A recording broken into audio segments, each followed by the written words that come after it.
The graph below shows the number of students in a math class who voted for their favorite breakfast food.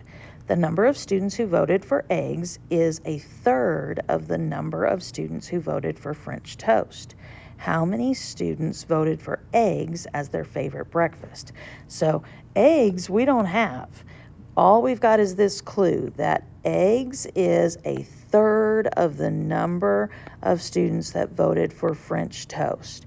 So what's French toast? Well, French toast is on that 150 line, and so it's 150. If we want a third, that means we want to split it into 3 pieces, because if you have a pizza and you want a third of that pizza, you cut it into 3 slices.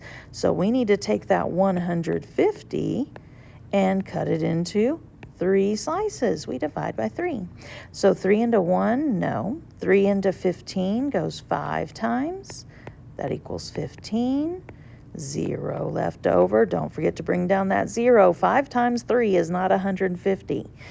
3 into 0 goes 0 times, and there's my 0 with nothing to bring down. And so looks like eggs must have had 50 students choose it.